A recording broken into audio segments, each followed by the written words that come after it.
Salam saudaraku, selamat pagi, semoga kita semua dalam keadaan sehat dan penuh sukacita dalam Tuhan. Marilah kita menggunakan waktu sejenak untuk berdoa, membaca, dan merenungkan firman Tuhan sebagai sumber kekuatan, inspirasi, dan motivasi bagi kita hari ini, Senin 8 November 2021. Sebelumnya, mari kita berdoa. Bapa di sorga, kami bersyukur atas hari yang indah ini, hari yang penuh harapan. Kami akan merenungkan firman-Mu. Kiranya Roh Kudus menerangi hati dan pikiran kami, agar kami sungguh memahami firman-Mu. Dalam nama Tuhan Yesus Kristus kami berdoa. Amin. Firman Tuhan yang menyapa kita di pagi ini, 1 Yohanes 2 ayat 23. Sebab barang siapa menyangkal anak, ia juga tidak memiliki bapa. Barang siapa mengaku anak, ia juga memiliki bapa. Demikian firman Tuhan.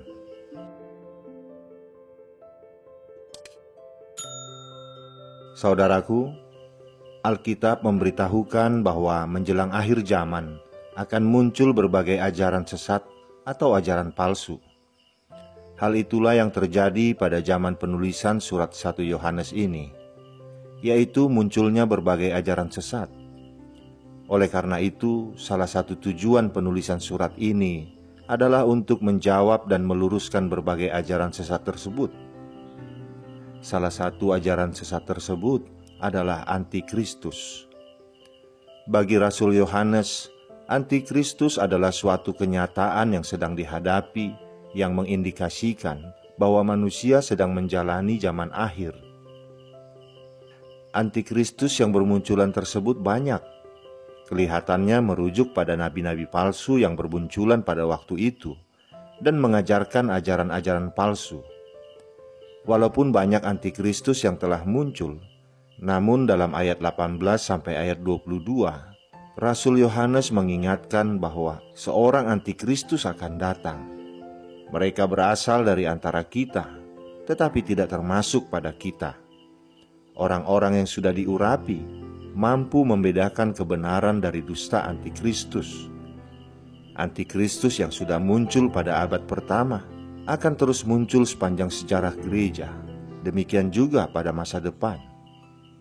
Bagi Rasul Yohanes, karakteristik antikristus bisa berupa personal, tetapi bisa juga berupa impersonal, berupa ajaran atau sistem pemikiran yang sesat. Inti dari ajaran antikristus adalah menyangkal Yesus sebagai Kristus dan menyangkal Bapa. Dengan demikian, dapat dikatakan bahwa antikristus merupakan ajaran-ajaran palsu yang tidak mengakui Yesus Kristus, atau ajaran-ajaran palsu yang tidak mengakui bahwa Allah telah datang ke dalam dunia dalam rupa manusia. Penyangkalan kepada anak sama artinya dengan penyangkalan kepada Bapa.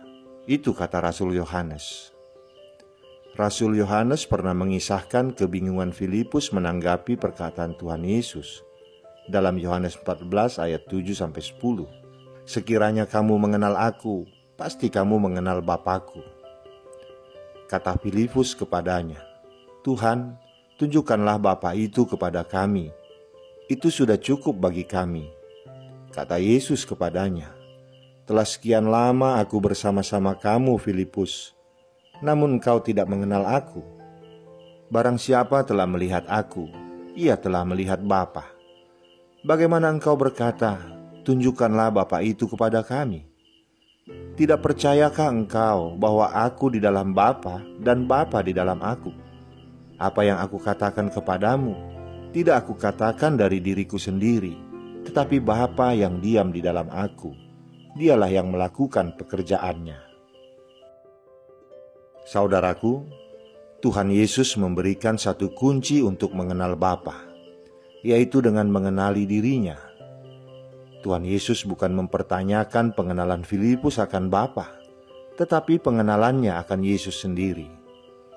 Di dalam Yesus Kristus yang berinkarnasi menjadi manusia, Allah telah bertindak untuk keselamatan manusia.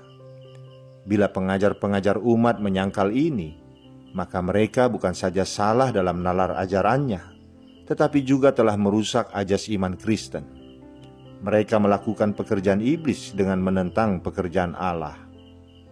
Itu sebabnya Rasul Yohanes menyebutkan beberapa ciri dari antikristus, yaitu mereka adalah orang-orang yang menyangkal bahwa Yesus adalah Kristus, menyangkal baik Bapa maupun Anak, dan menyangkal bahwa Yesus adalah Allah yang telah menjelma menjadi manusia.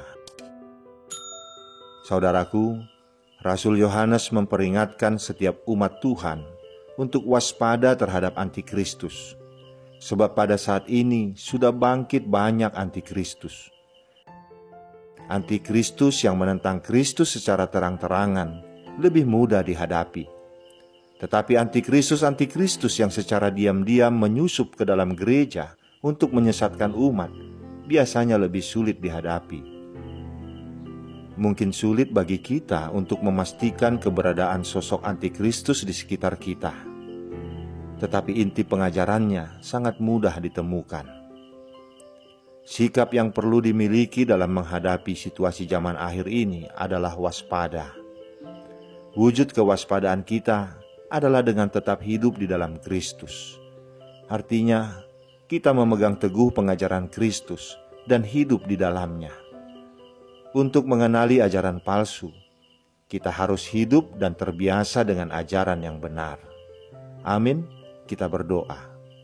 Bapa di sorga, terima kasih Engkau telah mengingatkan kami melalui firman-Mu hari ini, bahwa sejak semula telah datang antikristus ke dunia ini, melalui ajaran-ajaran palsunya dan ajaran-ajaran sesat, yang mencoba memutarbalikkan fakta dan mengganggu iman percaya kami. Firman-Mu hari ini mengingatkan bahwa setiap ajaran yang menyangkal bahwa Yesus adalah anak Allah, Juru Selamat dunia, maka mereka adalah antikristus. Terima kasih Bapa, Engkau telah mengingatkan kami, dan kami mau lebih mengenal-Mu lagi melalui firman-Mu. Oleh karena itu beri kami kekuatan melalui Roh-Mu yang kudus, agar kami dimampukan menghadapi ajaran-ajaran sesat, ajaran-ajaran palsu. Di dalam nama anak-Mu Tuhan Yesus Kristus kami berdoa. Amin. Selamat beraktivitas saudaraku, Tuhan memberkati. Salam.